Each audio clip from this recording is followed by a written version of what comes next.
નમસ્કાર. નારાયણ વિદ્યાવિહાર શાળા પરિવાર વતી હું ઉર્મિલ ભટ્ટ આપ સૌનું હાર્દિક સ્વાગત કરું છું. આ કાર્યક્રમ અંતર્ગત બાળકોના પાઠ્યપુસ્તકમાં આવતા પાઠો કે કાવ્યોને રસપ્રદ રીતે રજૂ કરવામાં આવે છે, જેમાં ધોરણ 9ના અભ્યાસક્રમના 2 કાવ્યો તથા ધોરણ 7ના અભ્યાસક્રમનું એક કાવ્ય આપણે માણ્યું હતું. અને આજે ધોરણ 10ના પાઠ્યપુસ્તકમાં ગુજરાતી વિષયનું એક ભજન માણીશું, જે ગંગા સતી દ્વારા લખાયેલ છે. ગંગા સતી મધ્યકાલીન કવિયત્રી હતા. ગુજરાતમાં આવેલ સૌરાષ્ટ્ર વિસ્તારમાં રાજપરા ગામમાં સરવૈયા રાજપૂત કુટુંબમાં આશરે 12મી થી 14મી સદીમાં તેઓ જન્મ્યા હતા. તેમના લગ્ન ભાવનગર નજીક આવેલા સમધિયાળાના ગિરસદાર કહળસંગ એટલે કે કહડુબા સાથે થયા હતા. તે બંને અત્યંત ધાર્મિક પ્રવૃત્તિના હતા અને તેમનું ઘર એ સત્સંગનું ધામ બન્યું હતું. બન્યું એવું કે તેમનું ઘર આ સત્સંગ કાર્યક્રમમાં નાનું પડતું હતું, તો તેઓ ખેતરમાં ઝૂંપડી બાંધીને રહેવા લાગ્યા અને ત્યાં સત્સંગ એમણે ચાલુ રાખ્યો. લોકવાયકા મુજબ લોકોના વ્યંગથી આધ્યાત્મિક સિદ્ધિઓની સાબિતી આપવા માટે કહળસંગે આ સિદ્ધિનો ઉપયોગ કરી અને ગાયને સજીવન કરી અને આ વાત વાયુવેગે પ્રસરી ગઈ. પરંતુ તે ભજનમાં બાધારૂપ બનશે આમ વિચારી અને પ્રાયશ્ચિત રૂપે તેમણે દેહ ત્યાગ કરવાનો નિશ્ચય લીધો.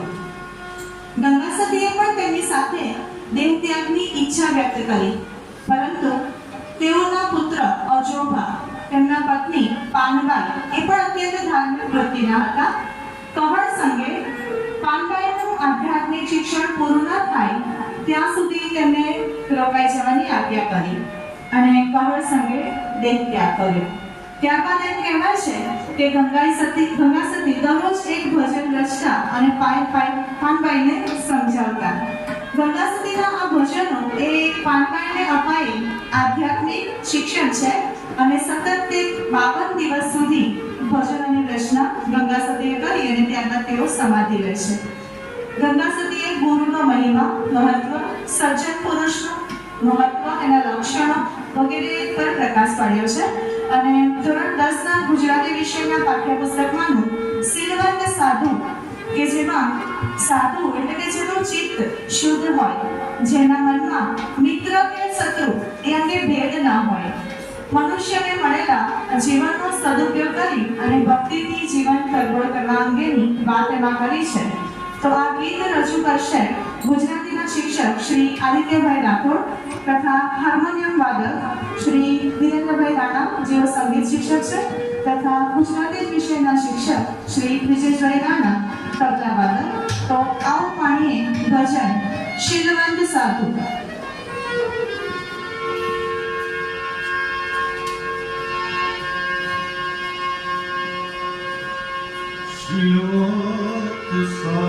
સાધુને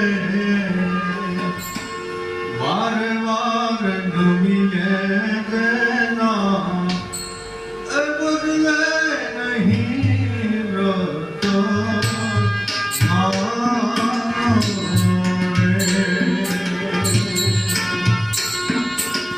શિલવંત સાધુને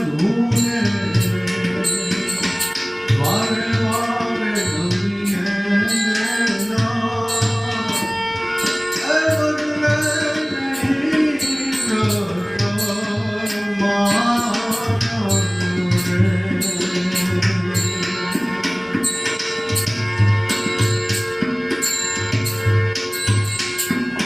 ચિત્તની વૃત્તિ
શ્રીમંત સાધુઓને વારે વારે નમીએ પાનપાન જેના બદલે નહીં વર્તમાન.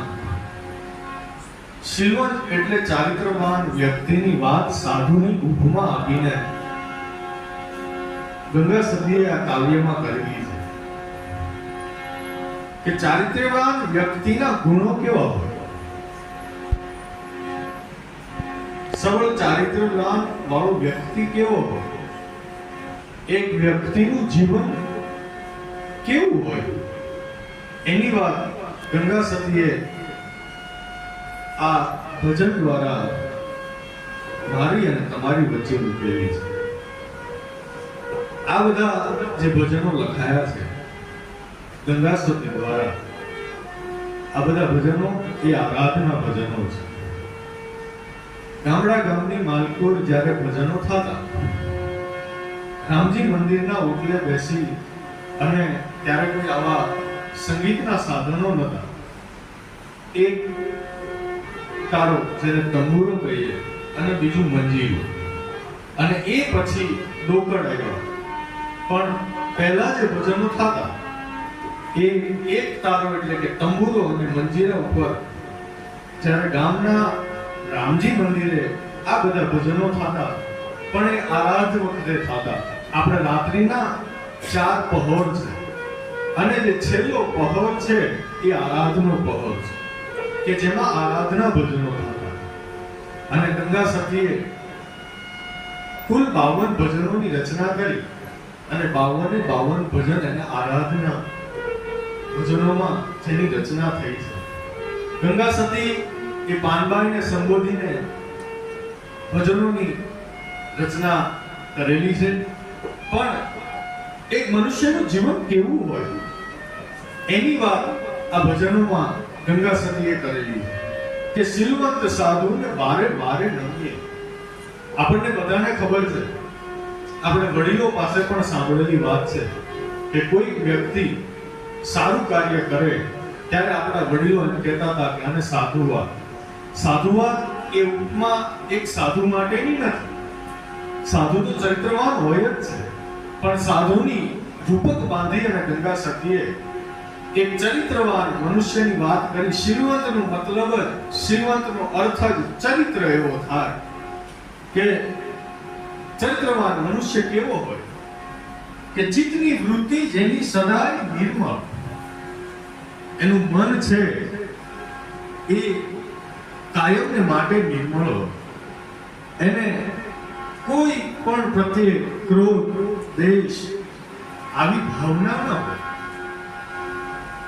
જેનું મન એ નિર્મળ રાખીને ફરે છે અને કાયમ એને, જેને મહારાજ થયા મહેરબાન એટલે કાયમ એને પ્રભુના આશીર્વાદ હોય.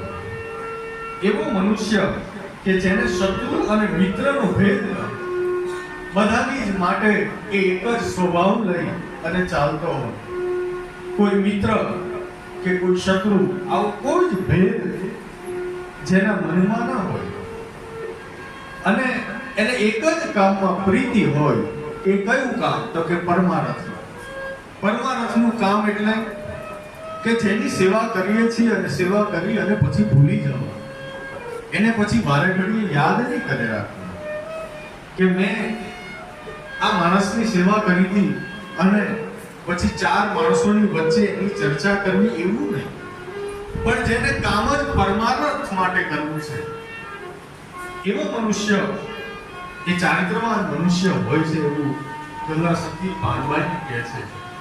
આગળ વાત કરે છે કે મન, વચન અને વાણી એમાં પૂરેપૂરી સમાનતા હોય. મન, વચન અને વાણી કે જેના વિચારો ઉપર એક કાબુ હોય. પોતાને બોલવાની ખબર હોય કે કયા વ્યક્તિ સાથે કઈ રીતે વાત કરવી અને કયા વ્યક્તિ પાસે કેવી વાત મૂકવી, એ પોતાના વિચારો થકી, પોતાની વાણી થકી પોતાની એક અલગ છાપ ઊભી કરે એવા મનુષ્યની વાત કરી છે કે જે રૂઢી પાડે એવી રીત, કે જે બોલે છે, જે પોતાના વિચારો મૂકે છે, એ મનુષ્ય છે એ બધાથી અલગ દેખાઈ આવે છે. એવા મનુષ્યને ચારિત્રવાન મનુષ્ય ગંગાસતીએ ગણાવ્યો છે. અને આઠેની પહોળમાં મસ્ત થઈને રહેવું.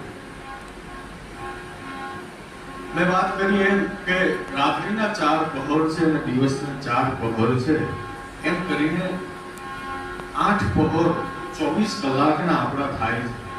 પણ આઠેને પહોળમાં મસ્ત થઈને રહેવું, એને કોઈ પ્રત્યે ક્રોધની ભાવના નહીં, કોઈ પ્રત્યે છલ કપટની ભાવના નહીં, પણ પોતે પોતાની મસ્તીમાં મસ્ત થઈને રહે. અને જેને લાગી ગયો તુરિયાનો તાર, મેં આગળ વાત કરી એમ કે જે ભજનો થતા હતા એ એકતારા ઉપર, તંબુરા ઉપર થતા હતા, પણ તળપદી ભાષાનો શબ્દ છે કે જેને લાગી ગયો તુરિયાનો તાર. તુરિયો એટલે તંબુરો. જેને તંબુરાના તાર સાથે પરમ કૃપાળુ ઈશ્વરની ભક્તિનો જે તાર લાગ્યો છે, આથી મોટો કોઈ સંગ કે આથી મોટો કોઈ તાર હોતો નથી, એવું ગંગાસતી પાનબાઈને કહે છે.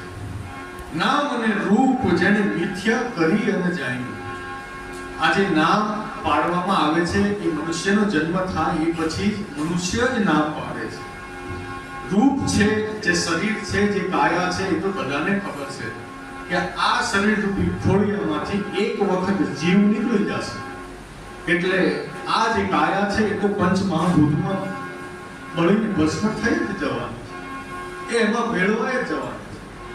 નામ અને રૂપ જેને મિથ્યા કરી જાણ્યો કે આ નામ અને રૂપ છે, આ બધી તો મિથ્યા છે, આમાં કંઈ બહુ વધારે રહેલું નથી. પણ જેને સદાય ભજનનો વેપાર, કે જેને ભજન રૂપી ભેદ થયો છે. પણ ભજન એટલે કયો? કે ગાય અને ઈશ્વરની આરાધના કરવાના જ ભજન એવું નહીં.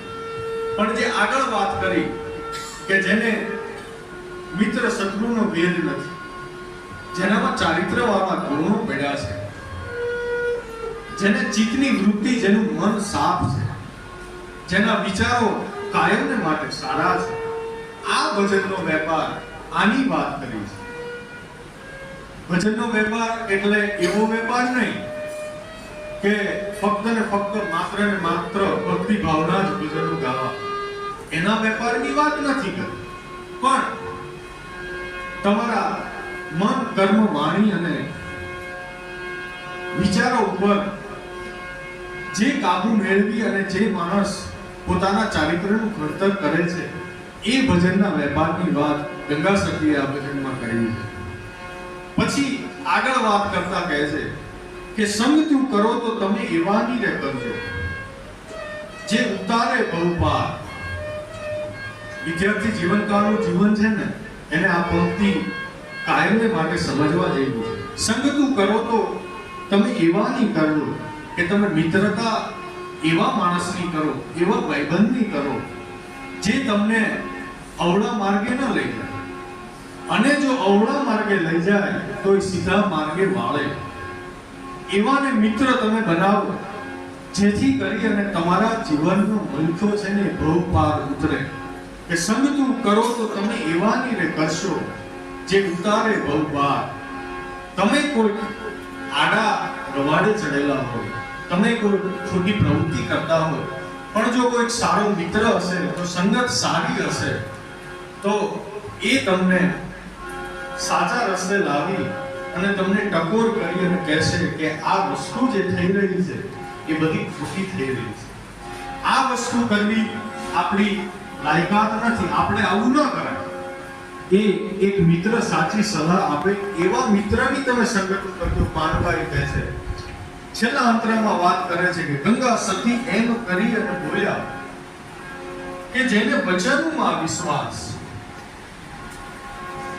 આ પંક્તિમાં એક આખા જીવનનો હાર ગંગા સતી મૂકે છે.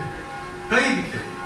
કે માણસ છે એ છાસ વારે પોતાનું બોલેલું ફેરવી નાખે કે ના હું આવું નતો બોલ્યો, ના મેં આવું નતું કર્યું, ના મને ખબર નથી.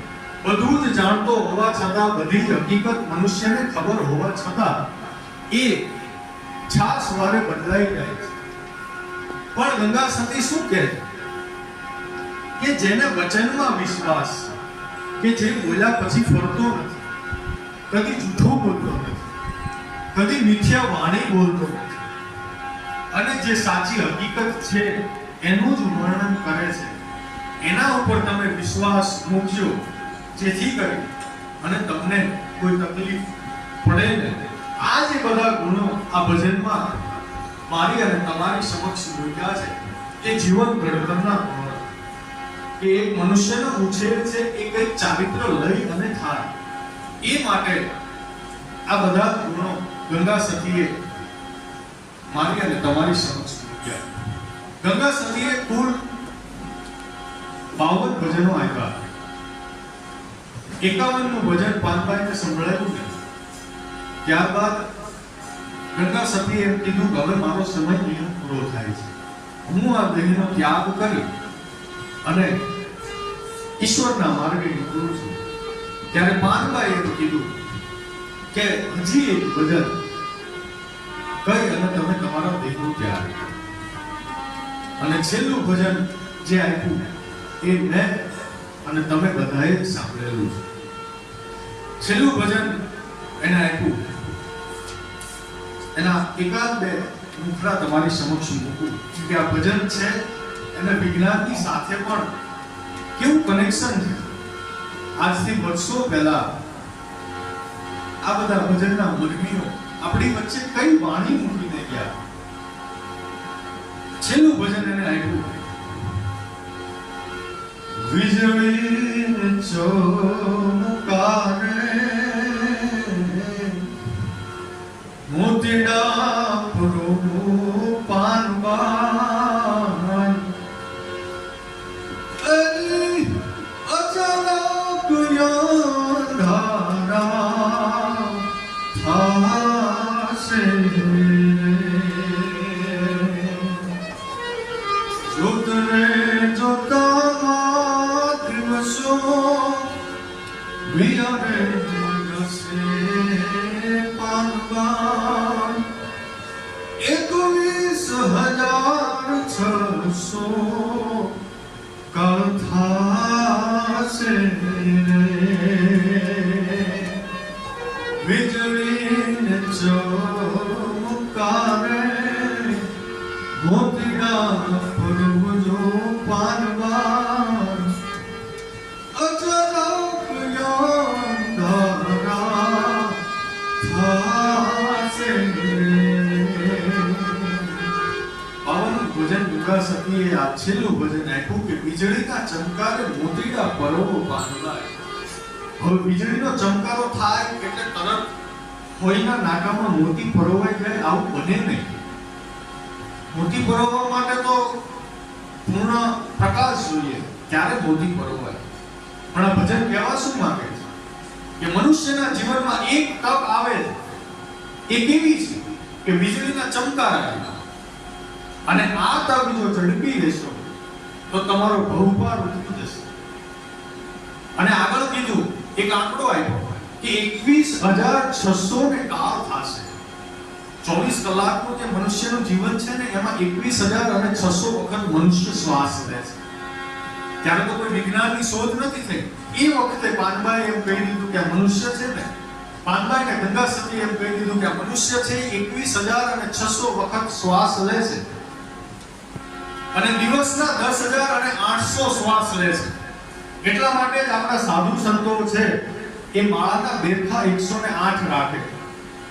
108 વખત માળા ફેરવા એટલે આખા દિવસની 10,800 જે શ્વાસોશ્વાસની ક્રિયા છે એટલા માળાના મણકા ફેરવાય અને શ્વાસે શ્વાસે ઈશ્વરનું નામ લેવાય. કે 21,600 જે કાળ છે ને, જે તમારા શ્વાસ છે ને, જો તમે વીજળીના ચમકારા જેવી એક તક ઝડપી લેશો ને તો આ સફળ જશે.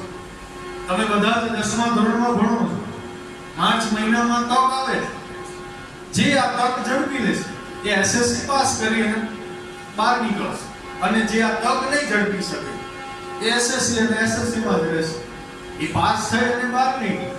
પણ મનુષ્યના જીવનમાં આ આવેલી તક છે ને એને ઝડપી લેવાનું કામ કરવાનું ગંગા સતી કહે છે કે વીજળીના ચમકારા જેવી મનુષ્યના જીવનમાં એક જ વાર તક આવે. આ 10મું ધોરણ છે એ એક જ વખત આવવાનું છે, ફરી બીજી વખત નથી આવવાનું.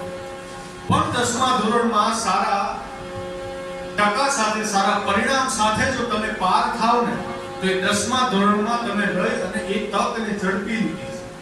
પછી બીજી ટ્રાયલમાં આપણે 98% લાગે તો એ કઈ કામનું નથી, એ તક જતી રહે. પણ જે તક ઝડપવાની છે એ તો વીજળીના ચમકારા જેવી જ આવવાની છે કે સડક દે અને આવે અને નીકળી જશે, એ કોઈના માટે ઊભી રહેવાની નથી. એટલે મનુષ્ય જીવને પોતાના જીવનમાં જાગૃત અવસ્થામાં રહી અને આ તક ઝડપી અને પોતાનું જે કાર્ય કરવા આપણને ઈશ્વરે પૃથ્વી ઉપર મોકલેલા છે એ કાર્ય કરી અને છૂટા થવાનું છે. આ વચનો આ ગંગા સતી આપણી સમક્ષ આવી વાત મૂકે છે. આગળનો દોર ઉર્વી મેડમને હું આપું.